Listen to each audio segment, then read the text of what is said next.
இயேசுவும் சீசரும் அந்த கல்யாண வீட்டுக்கு அழைக்கப்பட்டிருந்தார்கள். திராட்சை ரசம் குறைவுபட தொடங்கின போது இயேசு வந்திருந்த திருமண வீட்டில் ஒரு பெரும் குறைவு, எந்த காரியத்தில் குறைவு உண்டாகக்கூடாது அந்த காரியத்தில் ஒரு பெரும் குறைவு உண்டாகுது.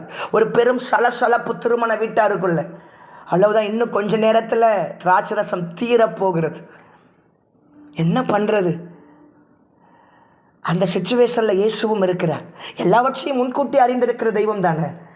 காட்டி கொடுக்கிறவன் யாருன்ற அவருக்கு தெரியுமே. மரத்தின் மேல் ஏறி இருக்கிற சகை யாருன்னு அவருக்கு தெரியுமே. இந்த திராட்சை ரசம் குறைவுபட தொடங்கும் போது இந்த காரியம் நடக்கணும் அவருக்கு தெரியும் தானே.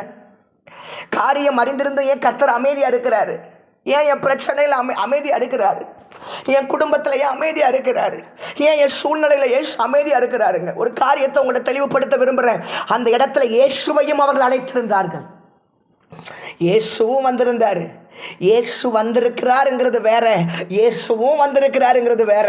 உங்கள் லைஃபுக்குள்ள இயேசுவையும் கூப்பிட்டு வச்சிருக்கிறீங்க. உங்கள் வாழ்க்கையில் இயேசு மட்டும் இல்லை, 1000 பேரை உள்ள வச்சுக்கிட்டு அவரே வச்சுக்கிறீங்க. இயேசுவை எப்போது பெரியவராய் உங்கள் வாழ்க்கையில் பார்க்குறீங்களோ அப்பதான் தெய்வம் உங்கள் வாழ்க்கையில் கிரியை செய்ய ஆரம்பிப்பார். ஒரு சிங்கத்தை போல கர்ஜிப்பார். அவர் எப்போ திருமண வீட்டில் அவரை பெரியவராக பார்க்க ஆரம்பிச்சாங்களோ அப்போ ஒரு சிங்கத்தை போல அவர் தம்முடைய வேலையை செய்ய ஆரம்பித்தார். நான் நம்புகிறேன் அவரை பெரியவராக நாம் பார்க்கல. அதனால தான் இன்னைக்கு வரைக்கும் சில அற்புதங்கள் தாமதமாக்கிட்டு இருக்குது. இன்னைக்கு வரைக்கும் தெய்வம் மௌனமாக இருக்கிறார். நீங்கள் ஒரு காரியத்தை புரிஞ்சுக்கிறணும். உங்களில் இருக்கிறவர் உலகத்தில் இருப்பவனை விட பெரியவருங்க. அவர் பணத்தை விட பெரியவர், அவர் பதவியை விட பெரியவர், அவர் யாதியை விட பெரியவர், என் பலவீனத்தை விட பெரியவர், இன்னும் சொன்ன அவர் மரணத்தை விட பெரியவர். என் இயேசுவை நான் மட்டுப்படுத்தி பார்க்கிறேன். ஆலயத்திலும் அவரையும் அழைக்கிறார்கள், அநேக குடும்பத்தில் அவரையும் அழைக்கிறார்கள். அவர் மட்டுமே அழைக்கப்படுவது இல்லை. இயேசுவையும் நம்புறேன், அப்படி இல்லைங்க, இயேசுவை மட்டும்தான் நம்புறேன். அநேக நேரத்தில் இயேசுவையும் வைத்து தோத்து போயிருக்கிறேன். ஆனால் அதே சமயத்தில் நான் இயேசுவை மட்டுமே வைத்து ஜெயிச்சிருக்கிறேன்.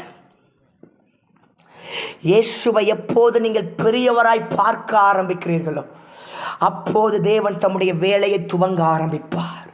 உங்கள் வாழ்க்கையில் வர பெரியவராக பாருங்க. அந்த நூற்றுக்கழுதி சொன்ன வார்த்தை, நீர் ஒரு வார்த்தை சொல்லும் 1000 பேர் இருக்கிறார். என் அதிகாரத்துக்கு கீழ்ப்பட்டு இருக்கிற அநேகர் சேவகர் உண்டு. ஆலோசனை சொல்றதுக்கு உதவி செய்யறதுக்கு 1000 பேர் வருவாங்க. ஆனாலும் நீர் ஒரு வார்த்தை சொல்லும். இதுதாங்க தேவனை முன்னிறுத்துவது. என் பிரச்சனையில இயேசுவை முன்னிறுத்துவது எது தெரியுமா? நீர் ஒரு வார்த்தை சொல்லுங்கப்பா. அவரை பெரியவரா பார்த்து பாருங்க, உங்க பிரச்சனை மாறும்.